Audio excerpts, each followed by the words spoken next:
Hello guys, baga nagaan gara YouTube channel kiyyaa deebitan jecha arras mata duree addaa tokko isiniif qabadhee dhufeera. Mata dureen arraa ammoo how to secure your TikTok channel from hacker yookaan ammoo akkaataa chaanalii TikTok keenyaa hackeroota yookaan warreen koodii namaa cabsan yookaan nameelaa hatan jalaa akkamitti akka secure yookaan eeggannoon isin agarsiisa.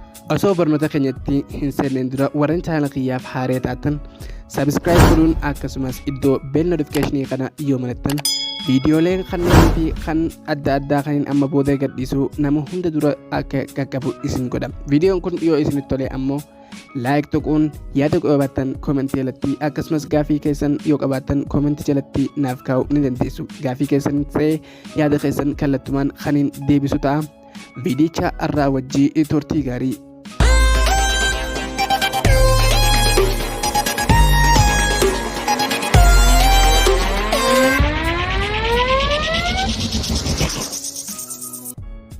Hayyee hordoftoota kiyyaa kabajamoo chaanalii TikTok keenya secure yookaan ammoo akka hin hatamne godhuudhaaf ammoo steppiiwwan armaan gadii sirriitti hordofuu qabdu. Jalqaba aappii TikTok keenyaa seenna.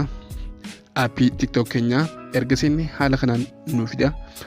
Amma secure yookaan koodii two factor authentication kan jedhamu itti godhachuudhaaf ammoo sarara sadii kan gubbaarratti argamu kana ni cuqaafna jechuudha akkuma agartan. Sarara sadii erga cuqaafne kunu haala kanaan nu fida. Amma immoo iddoo security and login kan kana ni cuqaafna jechuudha. Ammas security and login kan jiru kana cuqaafna. Erga haala kanaan cuqaafne haala kanaan nu fida. Amma gaddeemnee iddoo two factor authentication kan amma isin agarsiisu kana jechuudha. Kana filanne jechuudha.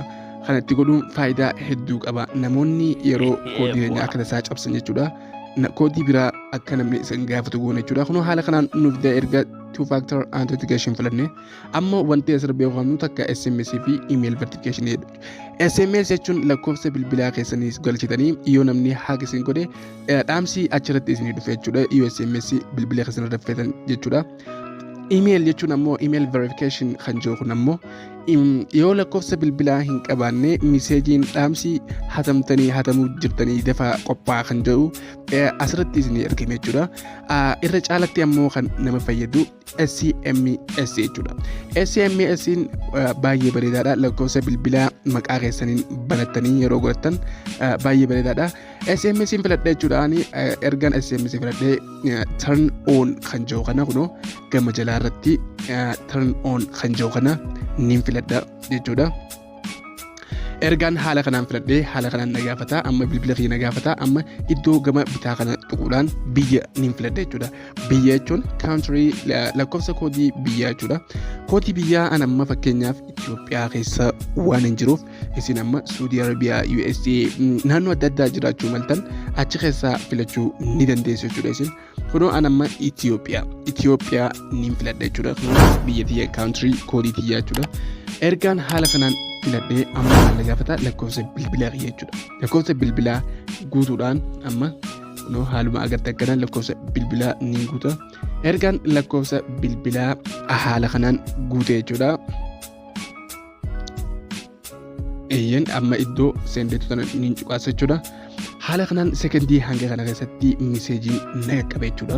Miseejiin lakkoofsa bilbilaa kiyya kanarratti kunoo amma akkuma agartan xiqqooshoonni obsine jechuudha hanga miseejiin nu dhuftu. Kunoo akkuma agartan lakkoofsi miseejii kiyya naa dhufe jechuudha. Lakkoofsa kunoo amma agartan kana lakkoofsa kana 3448 akkanatti kunoo haala kanaan lakkoofsa miseejii naa dhufe ittiin guuta jechuudha. Ergaan haala kanaan itti guute maal akka naa dhufu ni ilaalla. Two factor authentication kiyya kunoo naaf ta'eera jechuudha. Amma gaddeemee iddoo turn on jettu kana kunoo akkuma gama jalaa irratti argitan kanatti turn on ni godha jechuudha. Haala kanaan turn on naaf ta'ee jira. Kabajamtoota hordoftoota kiyya kabajamoo amma booda namoonni haakeroonni tokko na hatuu hin danda'u jechuudha. Akka irraa gammaddan abdiin qabaa. Warreen haaree taatan chaanal kiyya subscribe godhuun yaadas ta'ee gaafii yoo qabaattan komenteelee naa barreessuu dandeettan. Viidiyoo kana waan daawwattaniif baay'ee galatoomaa. Haga viidiyoon biraatti walitti deebitutti nagayaan tura.